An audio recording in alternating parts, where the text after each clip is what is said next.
Você tem um corpo, uma alma e um espírito. Este corpo, sem esse espírito, não é nada. É uma lama. Então, carne, sangue, mais nada. O espírito é que faz movimentar essas células. Este corpo é dessa encarnação. O espírito é transcendente, que ocupa este corpo. Quer dizer, é um personagem.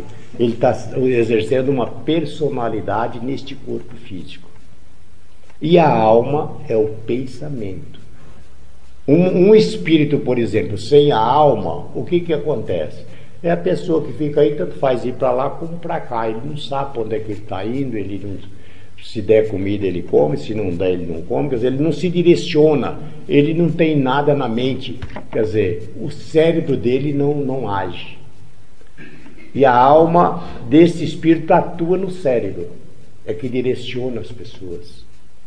Então nós temos um corpo, uma alma e um espírito que é transcendente de outras encarnações. Muito bem. Você está aqui, você está sintonizado aqui com os planos espirituais, você vai realizar uma incorporação. Muito bem. Enquanto você está aqui, veja bem, para você ter um rádio e pegar uma boa música, o que você tem que fazer? Sintonizar ele na emissora certinha, senão ele fica chiando, ele fica com defeito e tal, não é assim? Isso chama o quê? Sintonia. O que é a sintonia? É você esquecer o que está em sua volta, esquecer os seus afazeres, as suas coisas, e sintonizar com os planos espirituais. Isto é uma sintonia. Você faz aquela sintonia, aquela harmonia ali, vai para os tronos. Quando você chegar nos tronos, o aparato deve sempre aprender a abrir o plexo. Antes de sentar ali para incorporar, abre o teu plexo, né? Deixa a mercê da entidade. Vem o doutrinador e faz uma ionização. Para que essa ionização? Unindo este mentor com o mentor do doutrinador, fazendo um círculo magnético. A partir dali, a responsabilidade dele com aquele aparelho. Tem muitos que estão ali doutrinando e estão olhando para o que está passando lá, o que está na hora dele ir embora e tal. Não é assim. Não é dessa forma. Você está na responsabilidade daquele aparelho, preste atenção no que você está fazendo, pense antes de tudo que você fez uma ionização. E o que houver ali, a responsabilidade é sua. Né? Então, o que a entidade faz? A entidade ela usa essas duas forças e mais a do paciente, mais a nativa do paciente. Se ele for um médium, é muito costumeiro os médios ir passar num trono com uma entidade, né? Ele vai doar aquela energia para a corrente mestra. O médium acontece isso. Ele pega ali na mão, meu filho, graças a Deus, né? Vai manipulando ali e ele está reforçando a corrente mestra.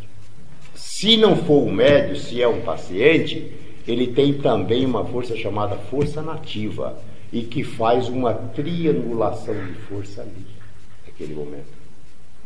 Então, quando o paciente chega, antigamente falava, dá o nome, a idade e o endereço. Mas depois teve um doutrinador inteligente, criativo, que passaram a usar aquele endereço, né? E fazer contato com as pessoas. Aí Pai João foi e disse, não, agora é só o nome e a idade, né? Aí deu o nome, dá o nome e a idade. Naquele momento, aquele aparato que é semiconsciente, leva o pensamento naquele local, realiza um fino trabalho, porque aquele magnético é direcionado para ali. Certo? Isso é que é o trabalho de trono, que é uma dádiva divina. É a maior lei de auxílio que existe neste universo. Quando você faz o convite à entidade, este espírito, que é você, que pensa, que age, que odeia, que ama, tal, esse espírito afasta aproximadamente 1,5 metro. Se ele afastar mais de 1,5 metro, você fica inconsciente. Por que que a tia era inconsciente? Porque ela incorporava aqui e ia cuidar de alguém, de um doutrinador, um médium, lá distante. Muitas vezes, pai João, mãe Tilde, que incorporava nela, mãe Yara, dizia, eu não posso subir, porque se eu subir a filha cai, porque ela não está aqui. E ficava ali até ela voltar, às vezes 2 horas ali incorporada, falando e tal, até a tia voltar para aproximar do aparelho e vai poder subir.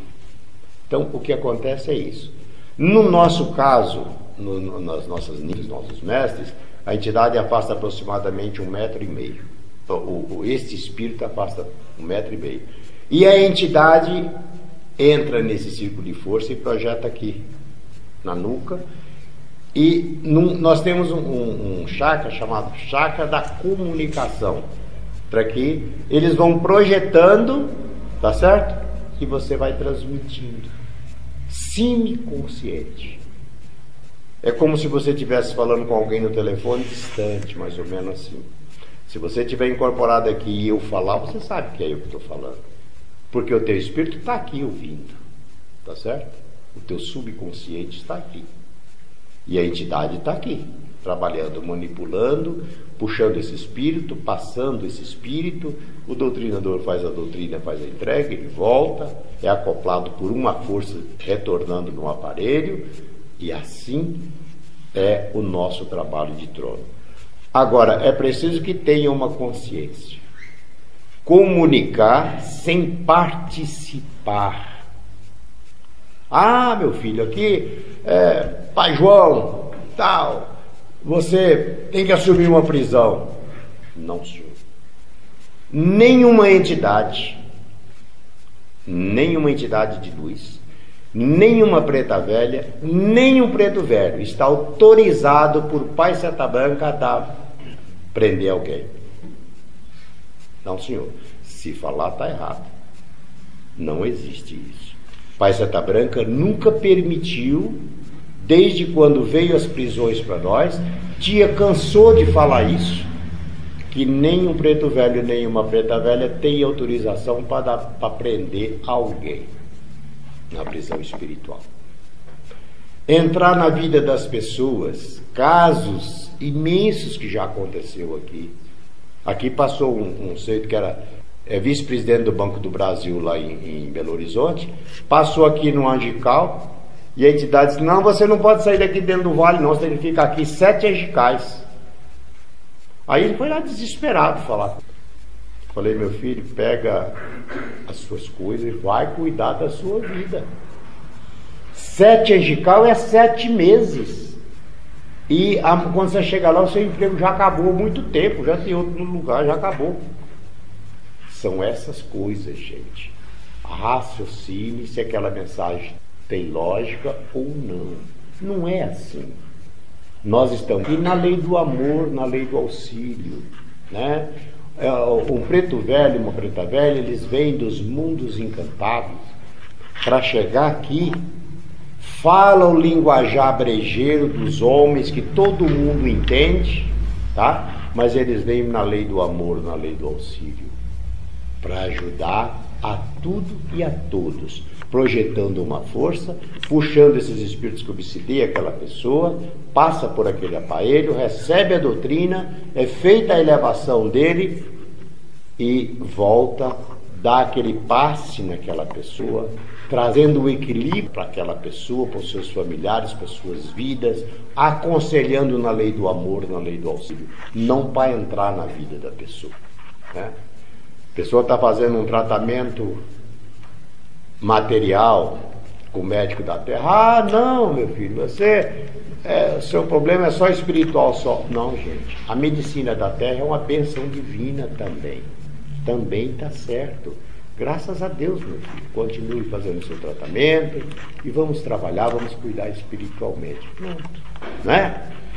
Ninguém acredita mais nesses mentores, nesses pretos velhos, nessas pretas velhas do que eu. Eu não acredito que tenha alguém que tenha mais fé e acredite mais do que eu. Não. Mas vamos analisar as coisas certas, as coisas que têm sentido, né? Eu vejo às vezes a pessoa, eu passei no trono, a entidade me prendeu. Ué, está fora das normas de Paisanta Branca, está fora das normas da corrente. Uma entidade não pode prender ninguém, né? Não, está errado. Outro, meu filho, você precisa fazer um trabalho em casa, também está errado. Também está errado. Olha, quando começou esses trabalhos em casa, a tia viu um grande comprometimento nos planos espirituais. E aí, olha o que pai João falou para ela, contou para ela, a história de Marta. Para ele fazer ela entender direitinho como é que é isso, ele contou para ela a história de Marta. Marta foi assim, a mãe dela estava muito doente, morrendo em casa, e ela soube que Jesus estava na cidade. Aquele homem que curava, que fez tantos milagres e tal, estava na cidade. E ela foi lá. Chegou lá, tinha multidão em volta dele. E ela não pôde falar com Jesus. Quando ela chegou em casa, a mãe estava boa. Disse, Jesus me curou, você falou com ela? Ela disse, não, eu não falei com ele. Estava cheio de gente, mas eu não pude falar com ele. Mas ela disse, mas ele te ouviu, porque eu estou curada, graças a Deus, né? Marta, sabe quem é essa Marta? É mãe Yara. Essa Marta é mãe Yara.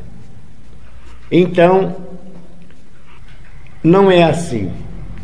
Você precisa fazer um trabalho na sua casa. O que tem na sua casa? É espírito, não é?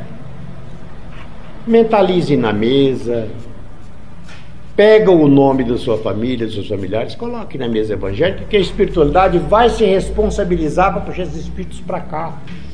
Você abre um trabalho na sua casa, o que acontece? Preste bem atenção. Um palito de fósforo numa escuridão forma uma claridade. E esses espíritos vão se juntando na sua casa, porque é onde eles viram uma claridade. Amanhã você não suporta mais ficar dentro da sua casa. Vai se complicando. Tá certo? No templo, nós temos um amparato de forças. Nós temos um trabalho aberto, nós temos uma corrente mestra, nós temos uma pira que projeta esta força, tudo prontinho para nós exercermos as nossas mediunidades. A sua casa é o seu ponto de partida e o seu ponto de chegada. É onde você vem do seu serviço, onde você vai descansar, onde você vai cuidar da sua família, onde você vai ver o que você vai fazer no dia seguinte. É o seu ponto de partida e o seu ponto de chegada. É o seu lar, que a espiritualidade respeita muito, muito mesmo. O lugar de você trabalhar espiritual é lá, no templo. Amanhã vem as comunicações, as incorporações em casa, que é um perigo, porque não tem uma proteção nenhuma. O mentor desce, mas ele não tem um círculo de força para ele se projetar ali. Vem as comunicações truncadas. Amanhã você está fora da doutrina, amanhã você está fazendo um monte de coisas que não diz respeito com a doutrina. Pode ser o maior mestre dessa doutrina, né? E pode ser o menor mestre, não importa. Esta é a nossa doutrina, é o nosso trabalho. Uma comunicação, às vezes, ela pode iluminar uma pessoa, ou ela pode atrapalhar a vida de uma pessoa. Depende da comunicação. E muitas vezes o doutrinador passa batido, né? Fica ali, mas ele está preocupado com a vida dele, com outras coisas, e esquece que ele é responsável por aquele aparelho ali. De acordo que a mente dele vai afastando, vai dando oportunidade para as correntes pesadas penetrar e dar uma comunicação truncada e sai fora, certo? É o que nós chamamos de interferência. O que é uma interferência? Porque esse sinalzinho que os aparatos têm no escudo, sinalzinho de vez assim, ó, no escudo. Quer dizer, multiplicação de forças. Um aparelho incorporado, ele capta várias ondas. E ele pode captar uma onda negativa. Isso é normal. O médium mais bem formado na doutrina, o menos formado não importa. Ele pode captar uma onda negativa. Mas se o doutrinador estiver ligado, esta onda negativa não tem acesso. Ela não encontra acesso naquele momento. Pela força dessa triangulação que você fez, dessa ionização que você fez.